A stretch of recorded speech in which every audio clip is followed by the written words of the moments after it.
Iya, selamat pagi buat kawan-kawan semua. Salam pengadaan.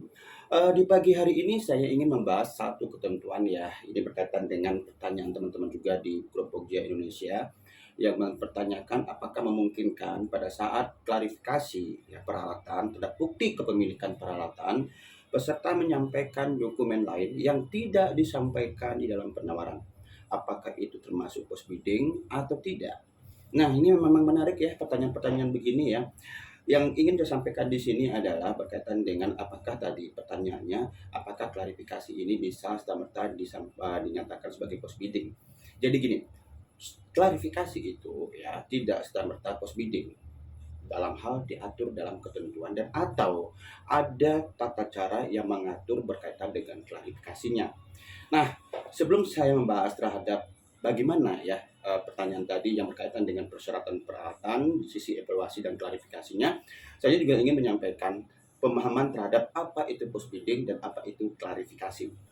Ya, post bidding adalah mengganti, merubah, mengurangi ya kriteria yang sudah ditetapkan dalam dokumen pemilihan, baik itu tata caranya atau evaluasinya. Begitu juga dengan dokumen penawaran ya, tidak boleh ya melengkapi eh, hal-hal yang tidak dipenuhi pada saat persyaratan.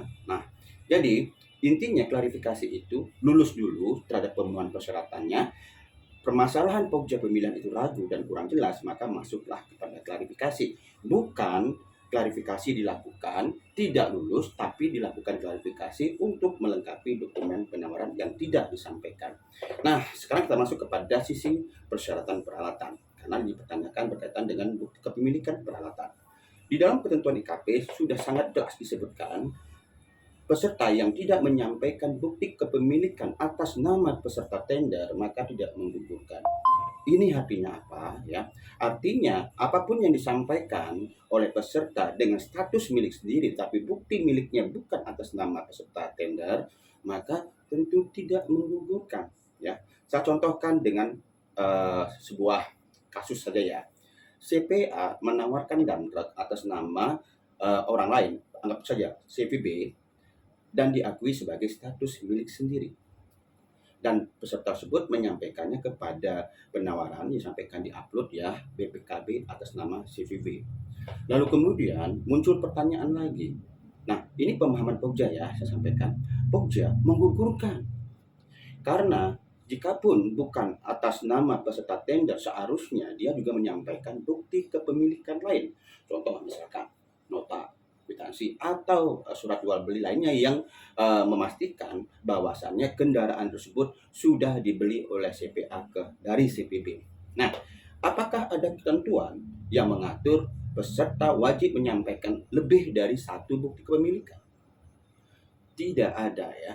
Jadi peserta mau menyampaikan apapun, mau BPKB, mau STNK, mau jual beli, mau nota kwitansi silakan. Satu saja ya. Tidak perlu menyampaikan lebih dari satu bukti kepemilikan walaupun bukan atas nama peserta tender.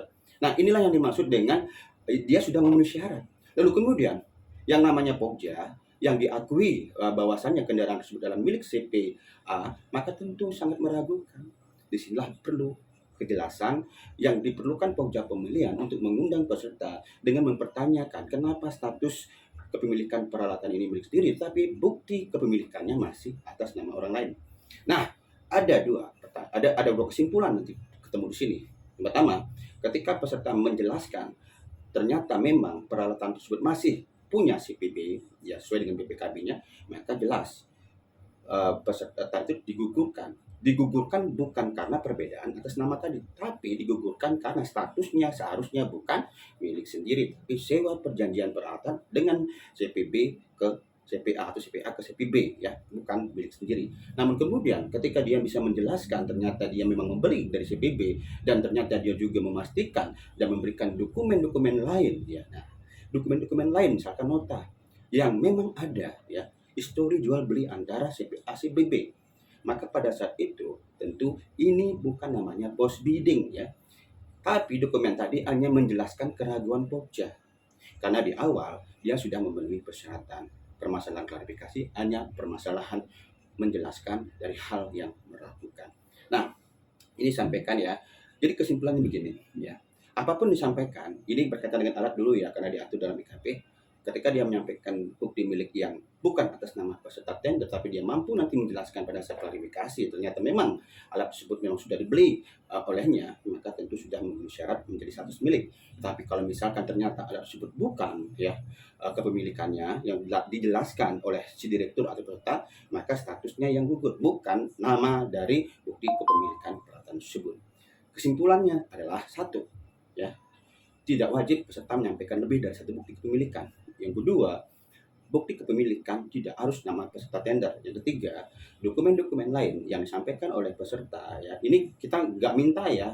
Saya tegaskan kembali, Pokja tidak boleh meminta namanya bukti-bukti fisik yang lain yang disampaikan oleh peserta ke dalam penjelasan. Pokja seharusnya hanya meminta penjelasan dari bukti-bukti kepemilikan yang sudah disampaikan dalam penawaran. Permasalahan dia, peserta menyampaikan bukti lain, silakan. Karena kita nggak minta. Tapi si peserta ini sangat ingin meyakinkan bahwasannya memang benar alat itu adalah alat miliknya. Oke, teman-temanku semua, salam pengadaan.